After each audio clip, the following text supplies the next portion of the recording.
اس سب کے پیچھے ہاتھ تھا ان دولت مندوں کا جس کے نزدیک آپ اور میں کیڑے مکوڑے ہیں۔ ابھی کہانی باقی ہے، دیکھیے اگلی قسط میں 3 سے 9 سالہ بچے اور بچیوں کا ریپ اور ان کا گوشت مہمانوں کے سامنے رکھنا اور مہمانوں کو ان بچوں کا خون پلانا۔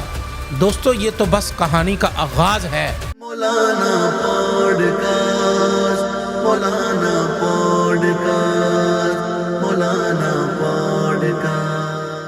السلام علیکم ورحمۃ اللہ وبرکاتہ۔ ناظرین، آپ دیکھ رہے ہیں دین اور دنیا ایک ساتھ ود مولانا پوڈکاسٹ۔ میں ہوں آپ کا ہوسٹ محمد ابو بکر۔ ناظرین، سن 1998 میں ایک امریکن آدمی تقریباً $8 ملین میں ایک آئی لینڈ خریدتا ہے جس کی قیمت آج تقریباً پاکستانی 23 ارب روپے بنتی ہے۔ یہ 75 ایکڑ کا پرائیویٹ آئی لینڈ کیریبین میں تھا جو کہ یونائٹڈ اسٹیٹ کا ورجن آئی لینڈ کا حصہ ہے اور اس کا نام تھا لٹل سینٹ جیمز۔ باہر سے دیکھنے میں یہ کسی جنت سے کم نہ تھا۔ لکسری بنگلہ، چاروں اطراف گیسٹ ہاؤس، 2 بڑے سوئمنگ پول، جم اور ہیلی پیڈ جیسی سہولیات سے لدا ہوا، لیکن اسی جنت نما آئی لینڈ کے اندر چھپا تھا ایک بہت بڑا شیطانیت سے لبریز کڑوا سچ، ایک ایسا سچ جس کی وجہ سے آس پاس کے آئی لینڈز پر رہنے والے لوگ اسے پیڈوفیلیا آئی لینڈ کہتے تھے۔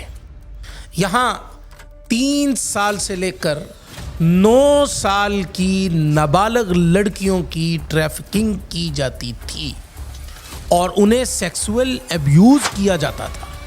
یہ لڑکیاں بھاگ بھی نہیں سکتی تھی کیونکہ چاروں اطراف سمندر تھا۔ ایک بار ایک معصوم کلی نے تیر کر بھاگنے کی کوشش کی لیکن اسے پکڑ لیا گیا، اور اس کے ساتھ کیا ہوا ہوگا جس کو بیان کرنا میرے لیے مشکل ہے اور امید کرتا ہوں آپ کے لیے سننا بھی مشکل ہوگا۔ سب سے حیران کن بات یہ ہے کہ یہاں کون کون آیا کرتا تھا۔ دنیا بھر کے امیر لوگ، عرب شہزادے، بلینئرز اور فیمس سیلیبریٹیز، ان میں کئی بڑے بڑے نام شامل تھے۔ پولیٹیشنز اور بلینئرز اس آئی لینڈ پر پارٹیز کے لیے آتے تھے۔ سوال یہ ہے کہ اس آئی لینڈ کا مالک کون تھا؟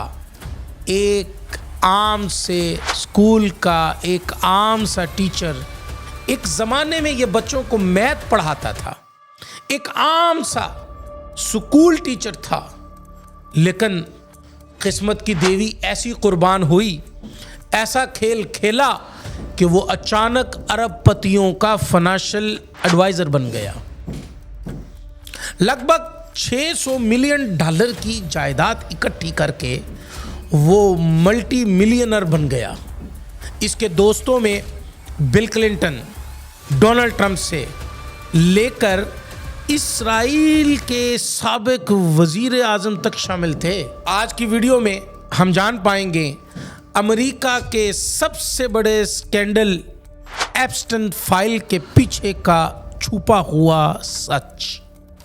جیفری ایپسٹن کے آئی لینڈ پر جو کچھ چل رہا تھا وہ کافی سالوں تک چھپا رہتا اور چلتا رہتا، آج تک چلتا رہتا، لیکن سن 2005 میں ایک چھوٹی سی پولیس کمپلینٹ نے اس کیس کو ہائی لائٹ کر دیا۔ مارچ 2005 کی بات ہے، فلوریڈا کے پام بیچ میں ایک 10 سالہ بچی اپنے والدین کے ہمراہ لوکل پولیس اسٹیشن کے اندر جا کر کمپلینٹ درج کراتی ہے۔ لڑکی کو ایک امیر آدمی کے گھر مساج دینے کے بہانے صرف اور صرف $200 یا $300 کے عوض بلایا گیا تھا، لیکن وہاں پہنچ کر صورتحال بالکل مختلف تھی۔ ایپسٹن صرف ایک ٹاول لپیٹے ہوئے ملا اس بچی کو. اس نے لڑکی سے کپڑے اتارنے کو کہا اور پھر اسے جنسی زیادتی کا نشانہ بنایا گیا. جب پولیس نے پہلی وکٹم سے پوچھا کیا کوئی اور لڑکی ہے جسے تم جانتی ہو جو ایپسن کے پاس گئی ہو, تو اس نے 2 نام بتائے. ان 2 ناموں سے بات ہوئی تو 2 اور نام سامنے آئے. پھر ان سے بات ہوئی تو 2 اور. پولیس حیران رہ گئی, یہ چین تو رک ہی نہیں رہی تھی. کچھ ہی مہینوں میں پام بیچ پولیس نے 35 وکٹمز کی شناخت کر لی اور درجنوں کو ابھی ٹریک کیا جا رہا تھا. سب سے زیادہ دل دہلا دینے والی بات یہ تھی کہ ہر لڑکی کی کہانی بالکل ایک جیسی تھی. بس آج کا بہانہ. اور ہاں, وہاں 13 سال سے لے کر 16 سال کی لڑکیاں بھی تھیں اور زیادہ تر لڑکیوں کا تعلق غریب فیملی سے تھا. This is me. This was me. This is me. When I met Jeffrey Epstein. This is me when I met Jeffrey Epstein. ان میں سے کئی بچیاں تو یتیم تھیں. یہ کوئی چھوٹا موٹا کیس نہیں تھا, یہ ایک منظم پیرامڈ سکیم تھی. ہر لڑکی کو نئی لڑکی لانے پر ایکسٹرا پیسے ملتے تھے. اسی وجہ سے ایک دوسری کو اور دوسری تیسری کو اور تیسری چوتھی کو لاتی, اور یہ سلسلہ چلتا رہا. سن 2006 جولائی میں پولیس نے اس کیس کو انویسٹیگیٹ کرتے کرتے ایف بی آئی کو دے دیا, اور ایف بی آئی نے اس کیس کو آپریشن کا نام دے کر, یعنی کہ انہوں نے نام دیا کہ آپریشن لپیرر کا نام دے کر اس کیس کو شروع کیا.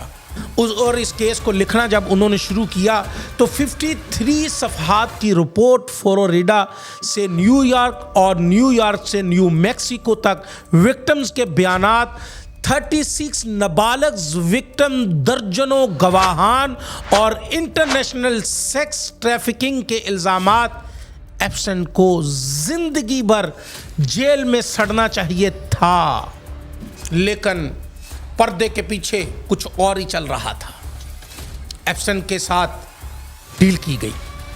اب 2 چھوٹے چھوٹے جرم آپ پر ڈال دیے جاتے ہیں جس کو آپ نے قبول کرنا ہے. اس کے بعد اس ڈیل کو ڈن کر دیا جاتا ہے. ڈیل کے مطابق 30 جون 2008 کو ایپسٹین کورٹ میں پیش ہوتا ہے.